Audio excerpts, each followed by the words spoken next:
જેમાં આપણે સંજોગ નંબર 1 જોયો અને સંજોગ નંબર 2 જોયો.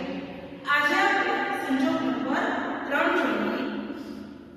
યુનિલિમિટેડ શેર હોલ્ડર્સ પાસેથી જામીનની પ્રીમિયમના શેર દીઠ 12 સાથે કુલ રૂપિયા 22 મંગાવેલા હતા.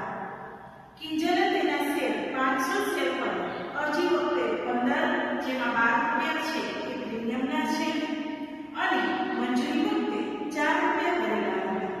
કિંજલે તેને ધારણ કરેલા 500 શેર પર આખરી હપ્તા પેટે શેર દીઠ 3 લેખે નહીં ભરતા કંપનીએ તેના શેર જપ્ત કર્યા.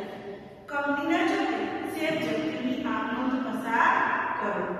સૌપ્રથમ આપણે ફોર્મેટ કરીએ આ નોંધ માટે. તારીખ,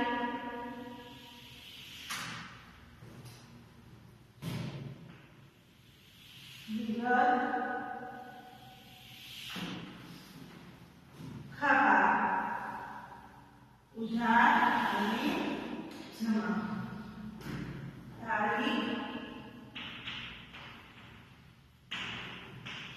વિગત, ખાતા, ઉધાર રૂપિયા અને જમા રૂપિયા.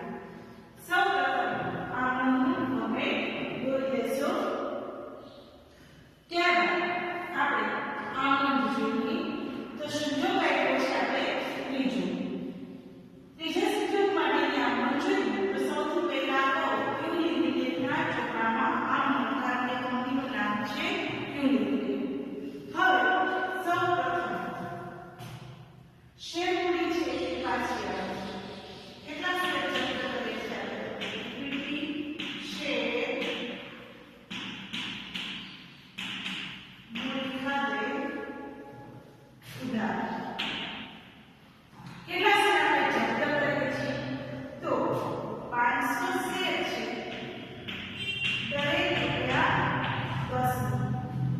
10 શેર એટલે શેર મૂડી પાછી આવશે 5000. કારણ કે 10 રૂપિયા મંગાવેલા છે ત્યારબાદ જપ્ત કરે છે. હવે તેમાંથી જેટલી રકમ છે એ કિંજલે ભરેલી છે નથી ભરેલી એ જોતા જઈએ. સૌ પહેલા આવશે કે શેર જપ્તી ખાતે જમા. 500 શેર પર કિંજલે ભરેલા છે 7 રૂપિયા લેખે. 7 રૂપિયા ભરેલા છે, બાકીના 3 રૂપિયા જેને ભરેલા નથી. તો 7 રૂપિયા લેખે સૌપ્રથમ તો આપણે જોઈએ તો 7 રૂપિયા લેખે કિંજલના શેરની રકમ 7 રૂપિયા લેખે 500 શેર 7 રૂપિયા લેખે કરતા કિંજલે ભરેલા છે 200. તે બીજી કઈ રકમ કિંજલે ભરેલી નથી તો શેર આખરી હપ્તા ખાતે 500 શેર પર 3 રૂપિયા ભરેલા નથી એટલે 1500.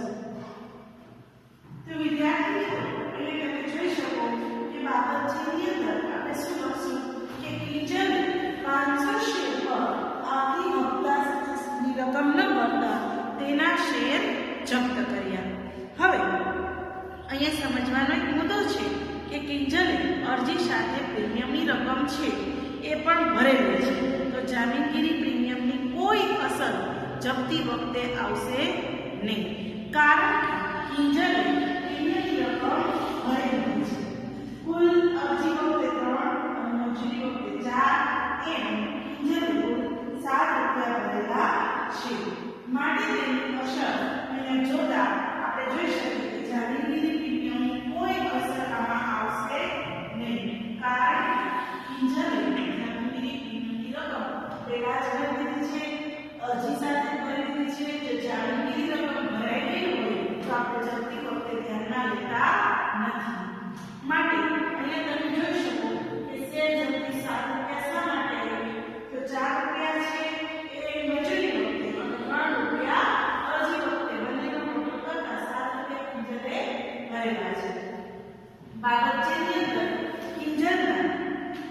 500 શેર આખરી શેર હપ્તો ન ભરાતા કંપનીએ જપ્ત કર્યા તેના. તો આ રીતે આપણે જપ્તીની 500 શેર 10 રૂપિયા લેખે મંગાવે, 5000 શેર મૂડી પાછી આવે.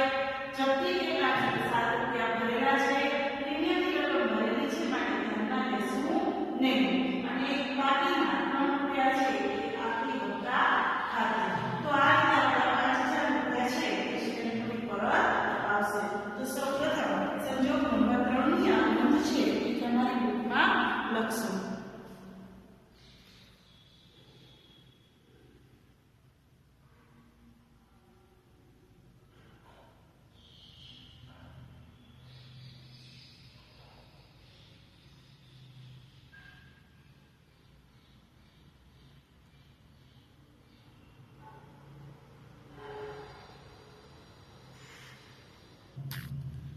હવે પછી આપણે સંજોગ નંબર 4 જોઈએ. તો પી લિમિટેડે શેરની 10 લેખે 50% પ્રીમિયમથી ઇક્વિટી શેર બહાર પાડ્યા. કંપનીની અરજી વખતે 4, મંજૂરી વખતે 8